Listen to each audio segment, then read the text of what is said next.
जी, सबसे पहले हम समझेंगे स्ट्रक्चर ऑफ माइंड। आज हम स्ट्रक्चर ऑफ माइंड क्यों समझेंगे वो भी बता देता हूँ। पहले मैं आप सबको ना म्यूट कर दूं, क्योंकि फिर किसी की आवाज किसी के लिए मिक्स हो जाती है। चलिए, देखिए, डाउजिंग का सबसे पहला जो मेन प्रिंसिपल है वो ये है कि आपको अपने सबकॉन्शियस माइंड या फिर अपने हायर सेल्फ के साथ जुड़ना है, कनेक्ट होना है। अब ये हायर सेल्फ जो है वो कहीं छुपा हुआ नहीं है। या तो आप मान लो कि वो यूनिवर्स में है, और यहाँ वो मान लो क्या वो आपके अंदर ही, आपके मन के अंदर है। अगर आप कभी भी कोई विचार करते हो ना कि क्या इसका आंसर यस है या नो है, तो ज्यादातर आपको जो जवाब मिलता है वो आपके सबकॉन्शियस माइंड से मिलता है। पर इसमें एक कैच है।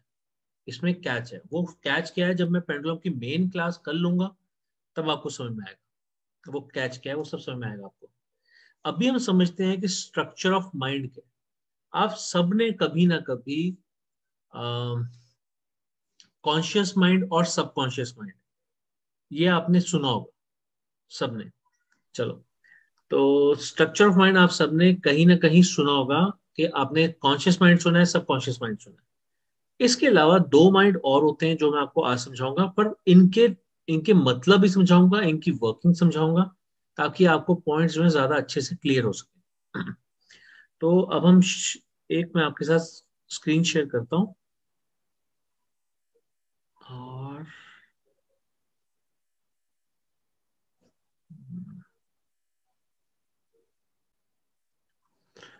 ये है जी स्ट्रक्चर ऑफ माइंड। अब देखिए, इस माइंड में क्या कर रहे हैं। मैं ना थोड़ा सा छोटा कर दूं। इस माइंड में हम क्या कर रहे हैं कि मान लेते हैं कि ये सर्कल, ये जो सर्कल है ये कंप्लीट माइंड है। अब मन, सबसे पहले माइंड को हम हिंदी में मन कहते हैं। मन होता क्या है? कुछ लोग कहते हैं कि दिमाग जो है वो मन है, और कुछ लोग कहते हैं कि मेरा दिल जो कहता है वो मन की बात है। पर ऐसा नहीं। दिल और दिमाग जो हैं ये दोनों हमारे हार्डवेयर हैं। जैसे मैं अभी लैपटॉप पे क्लास ले रहा हूँ, आप फोन पे ले रहे हैं, या कोई और डेस्कटॉप पे ले रहा है, फोन पे ले रहा है, जो भी जैसे भी आप क्लास ले रहे हो, वो फोन या लैपटॉप जो है वो हार्डवेयर है। अगर उसके अंदर उसका ऑपरेटिंग सिस्टम नहीं होगा, मतलब आपके फोन के अंदर अगर एंड्रॉयड नहीं होगा या आपके लैपटॉप के अंदर विंडोज नहीं होगी, तो ये लैपटॉप एक जैसे लकड़ी होती है वैसे है, कुछ भी नहीं, ये ढांचा सा है बस, ये काम नहीं करता। जैसे एक शरीर है। अगर शरीर पड़ा हुआ है, उसके अंदर जान नहीं है, यानी कि वो मुर्दा शरीर है। पर अगर वो हलचल कर रहा है, हिल रहा है, सोच रहा है, बोल रहा है, तो इसका मतलब उसके अंदर जान है। उसी तरह से एक शरीर के अंदर भी अगर मन नहीं है तो कुछ नहीं है। क्योंकि मन है तभी आपके सारे विकार आते हैं, आपकी आपकी इच्छाएं जागृत होती हैं, आपकी समझदारी निकलती है, आपके अंदर एक स्टोरेज हाउस होता है। तो वो कैसे होता है हम आगे इसको समझेंगे। तो मान लीजिए ये कंप्लीट सर्कल जो है ये है हमारा मन, यानी कि माइंड। सबसे पहले हम बात करेंगे कॉन्शियस माइंड की। अब कॉन्शियस माइंड क्या है? कॉन्शियस माइंड वैसे ना तकरीबन 5 से 10% होता है हमारे मन का, मतलब टोटल सर्कल का 5 से 10% होता है। यानी कि ये जो ब्लॉक है ये इतना बड़ा नहीं होना चाहिए, तकरीबन इतना होना चाहिए, पर फिर भी मैंने इतना दिखाया ताकि आपको समझ में आए कि हाँ जी एक हिस्सा है ये। छोटा हो जाता तो शायद अच्छा नहीं लगता। तो ये एक बहुत ही छोटा हिस्सा है हमारे मन का। अब इसका काम क्या है? इसका काम जो होता है वो बहुत ही छोटे टाइम का होता है। और इसका एक्चुअली काम ऐसे होता है जैसे चाय बन जाती है। अब चाय बनने के बाद जब वो उसमें रखी होती है, आपके फ्राइंग पैन में रखी होती है, तो वो समझो कि वो कॉन्शियस माइंड है। यानी कि हम उस चाय को भी पी नहीं सकते जब तक वो ग्लास में या फिर कप में डल ना जाए। हम कब पीते हैं उसको? जब वो छाननी से छन्नी जाती है, कप में डाली जाती है, उसके बाद हम उसको पीते हैं। उसके बाद ही उसको यूज करते हैं ना। तो वो छन्नी कहाँ से आई, वो कप कहाँ से आया, वो हम उसके बारे में बात करेंगे। पहले ये समझ लीजिए कॉन्शियस माइंड ऐसे है जैसे एक चाय का फ्राइंग पैन है जिसमें हम उसको चाय को बना रहे हैं। एक पैन है जिसमें हम उसको बना रहे हैं। अब इसके फंक्शंस क्या हैं? ये काम क्या करता है? इसका काम है किसी भी चीज में लॉजिक ढूंढना, उस लॉजिक को एनालाइज करना, और फिर डिसीजन मेकिंग करना। आप में से कई सारे लोग ये जानते हैं कि जैसे कि मैं आजकल एस्ट्रोलॉजी भी सिखाता हूँ, वास्तु सिखाता हूँ, टैरो कार्ड रीडिंग सिखाता हूँ, मतलब और भी कई सारी ऐसी चीजें हैं, न्यूमरोलॉजी सिखाता हूँ, मैं सिखाता हूँ। अब अगर मान लीजिए कि राजेश जी मुझे अपने date of birth, time of birth और प्लेस ऑफ बर्थ देते हैं, मैंने वो ले ली और मैंने उसका चार्ट बनाया और मैं राजेश जी को पहले से जानता नहीं, पर मैंने उनकी प्रिडिक्शंस निकाली। जैसे कि मैंने उनके बारे में कुछ बताया कि आपका ये नेचर है। मैं आपको एक एग्जांपल बताता हूँ। मेरे पास एक साउथ इंडिया से एक लेडी है, उनकी प्रिडिक्शन के लिए मेरे पास आया था कंसल्टेशन के लिए। तो जब उनका आया तो मैंने उनकी सारी निकाली उनकी हॉरोस्कोप का, और प्रिडिक्शंस में उनको उनका एक एक पॉइंट क्या था कि वो बहुत रूड है, उनका बिहेवियर रूड है। अब ये मैं बोलूं कैसे, कितना मुश्किल है बोलना किसी के मुंह पे कि आप तो बहुत रूड हो। तो मैंने उनको बोला कि मैम वैसे तो आप मेरे से बहुत अच्छे से बात कर रही हैं, पर माफ कीजिएगा आपका नॉर्मल बिहेवियर जो है वो काफी रूड है। तो उन्होंने बोला हाँ, ये सच है। जब आप ऐसी कुछ चीजें बताते हो और वो आपके साथ मैच कर जाती हैं, तभी आप कहोगे ना कि हाँ इसने कुछ जाना, यानी कि वो लॉजिक को आपने एनालाइज किया।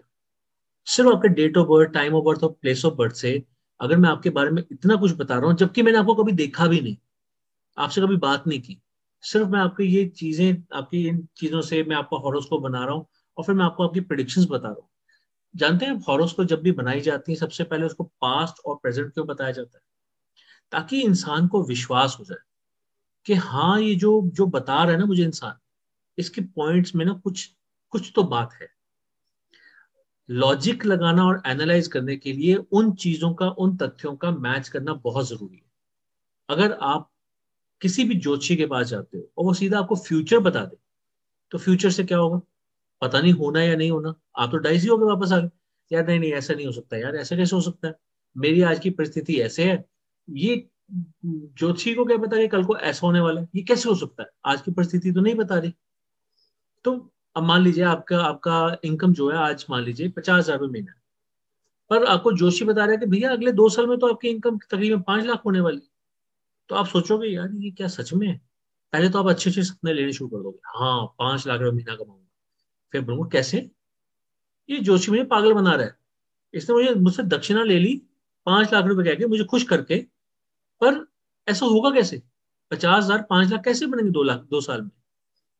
तो आपको विश्वास नहीं होगा। क्यों? क्योंकि अब आपके, अब उस समय आपके पास ना कोई लॉजिक्स है ना कोई एनालाइजेशन हो सकती है।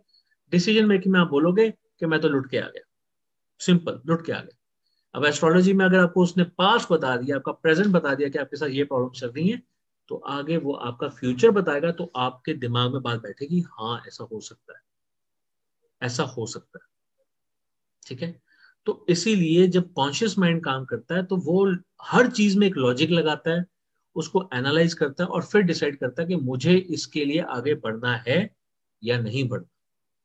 ठीक है? अब मैं हमेशा ना एक एग्जांपल और दिया करता था नरेंद्र जी की। नरेंद्र जी जो है वो बिल्डर है। ठीक है? तो मैं इनकी एग्जांपल कैसे देता था कि मान लीजिए नरेंद्र जी को किसी ने बोल दिया कि भैया फलानी फलानी जगह पे नर्मदा के दूसरी साइड में एक प्लॉट है, बहुत ही अच्छा प्लॉट है, तुम जाकर देखो उसको बनाओ। तो ये चले गए देखने। भाई ठीक है, बिजनेसमैन है, देखेंगे, क्या पता पड़ता खा जाए। वहां जाके सबसे पहले क्या देखेंगे? सबसे पहले देखेंगे ये प्लॉट कितने बाय कितने का है, इसकी बनावट क्या है, स्क्वायर है, रेक्टेंगल है, सर्कल है, इसमें से कितनी जमीन बेकार जाएगी, कितनी जमीन कंस्ट्रक्शन में आएगी, ये सब पहले एनालाइज करेंगे। यानी कि इन्होंने लॉजिक लगाने शुरू कर दिए। फिर इसमें दिशा क्या आ रही है, ईस्ट फेसिंग है, नॉर्थ फेसिंग है, साउथ फेसिंग है, वास्तु के हिसाब से भी देखेंगे ना, सब कुछ देखेंगे ना वास्तु के हिसाब से भी। तो उसके बाद अब क्या होगा, इन्होंने वास्तु भी लगा लिया, शल्य दोष तो नहीं है, इसका आसपास इसकी लोकेलिटी क्या है, लोकेलिटी सबसे पहले देखी जाएगी। अब लोकेलिटी देखेंगे, हाँ जी आसपास में तो गरीब लोग रहते हैं, स्लम पीपल हैं, तो चलो ठीक है मैं इसमें ना इतने सारे फ्लैट बना दूंगा, छोटे छोटे फ्लैट बना दूंगा, इतने इतने लाख के फ्लैट बिक जाएंगे, मेरा इसमें इतने का सीमेंट लगेगा, इतने का ईंट लगेगी, इतने की सरिया लगेगा, इतने का बाउंड्री वॉल होगी, वगैरह वगैरह सब कुछ कैलकुलेट कर लिया। और इतना समय लगे, इस समय भी तो है, कोई एक दिन में थोड़ा बन जाएगा। तो फिर कर आके इन्होंने सोचा कि इतने लाख की इन्वेस्टमेंट है या इतने करोड़ की इन्वेस्टमेंट है, इतने करोड़ वापस आ जाएंगे, तो बच रहा है या नहीं बच रहा। अब सारा कैलकुलेशन लगा दी, यानी कि लॉजिक, एनालाइज और डिसीजन मेकिंग, लेना है या नहीं लेना। मेरे को 1 साल 2 साल लगाने के बाद इतना पैसा बचने वाला है, तो ये वर्थ है। मैं नर्मदा क्रॉस करके भी इधर आऊं और आने के बाद भी मुझे इतना ही बचा है, तो मैं वहीं पर ना बचा लूंगा, इतनी दूर क्यों आऊं मैं। तो ऐसे कई सारे, हम जब भी कोई प्रस्ताव हमारे सामने आता है, तो हम हर चीज में पहले लॉजिक लगाते हैं, एनालाइज करते हैं और फिर डिसीजन मेकिंग करते हैं। आप सब लोगों ने भी जो पहली बार डाउजिंग कर रहे हैं, कुछ ना कुछ तो बच्चों ने आपको कॉल करके बताया होगा कि आप डाउजिंग करोगे तो आपको ये आंसर्स मिलेंगे, आपको ऐसे फायदा होगा, आपको वैसे फायदा होगा। ये चीजें बताई होंगी ना आपको। तो जब ये चीजें बताई थी तो आपने भी लॉजिक लगाया होगा। अच्छा, ये इतना फायदा होगा, अच्छा करा कौन रहा है, कराने वाले पे आपको ट्रस्ट है या नहीं है। पहली बार जो लोग आ रहे हैं, पहले ट्रस्ट क्यों करेंगे मुझ पे। हो सकता है वो मेरे को पुराने रिव्यूज देख लें, या फिर कुछ और कोई वीडियोस देख लें जिसमें रिव्यूज हो, या फिर मेरे यूट्यूब में कोई वीडियोस देखें, फेसबुक में वीडियोस देखें। बात उनको मेरी बोली हुई समझ में आएगी तो शायद वो आ जाएंगे। पर कई लोग ऐसे भी होंगे जिनको कुछ समझ में नहीं आएगा, वो छोड़ देंगे। यानी कि कुछ भी आप किसी को बेचने जाते हो तो उसमें लॉजिक, एनालाइज और डिसीजन मेकिंग होती है। आपकी दुकान है, कपड़े की दुकान है, पूरी मार्केट ही कपड़ों की, 10 दुकानें, 10 में से 8 दुकानें कपड़ों की। कस्टमर आपके पास क्यों आएगा? क्योंकि आपने पहले कभी ना कभी उसको अच्छी डील दी है, अच्छे से बात की है, उसको कस्टमर सर्विस दी है, तभी वो आपके पास लौट के आ रहा है ना। नहीं तो वो दूसरी दुकान पे चढ़ जाएगा, भाई इससे भी कपड़ा लेना, उससे भी लेना, चल इसको ट्राई कर लेते हैं। और जो कस्टमर आपके यहाँ वापस आ रहा है वो सोचेगा नहीं यार, पिछली बार इसने बहुत अच्छे से मेरे से बात की थी, बहुत अच्छे ट्रीट किया था, शरबत भी पिलाया था, सब कुछ किया था, चलो इसी के पास चलते हैं। अच्छे से बात तो करेगा, दूसरा पता नहीं कैसे बात करता है। तो हर चीज में लॉजिक, एनालाइज और डिसीजन मेकिंग होती है। ये काम है हमारे कॉन्शियस माइंड का, एक चीज। दूसरी बात, जो चीज भी हम देखते हैं, दृश्य देखते हैं, दृश्य, मैं ये नहीं कह रहा याददाश्त, दृश्य देखते हैं, वो दृश्य हमारे कॉन्शियस माइंड में 90 मिनट तक रहता है। अगर मान लो किसी गाड़ी को किसी ने ठोकर मार दी, और आपसे कोई पूछता है कि आने के बाद कि इस गाड़ी का नंबर क्या था, या तो बोलोगे कि मैंने उस गाड़ी को साइड से देखा था, बस मैं इसके बारे में ये बता सकता हूँ कि गाड़ी इस रंग की थी, ये मेक था, इस गाड़ी की तकरीबन इतनी पुरानी गाड़ी थी, और उस पे शायद शीशे काले थे, सफेद थे, जो भी थे, तो मैंने साइड से देखा था, इतना ही बता सकता हूँ। अगर किसी ने उसकी नंबर प्लेट पीछे से देखी है, तो बहुत ज्यादा अगर दिमाग पे जोर डालेगा तो डेफिनेटली कुछ ना कुछ बता पाएगा। कुछ एक दो नंबर तो बता देगा। तमिलनाडु का नंबर था, TN लिखा हुआ था, पौंडीचेरी का नंबर था, PY लिखा हुआ था, झारखंड का नंबर था, गुजरात का नंबर था, कुछ भी, कुछ तो बता देगा। तो वो कैसे बता रहा है? क्योंकि वो 90 मिनट तक उसके दिमाग में, उसके कॉन्शियस माइंड में वो झलक है, इसलिए बता पा रहा है। So that is the basic reason. Conscious mind में कोई भी दृश्य जो होता है, वो 90 मिनट के लिए लाइव रहता है। उसके बाद कहाँ जाता है वो हम बात करें। सो इतना है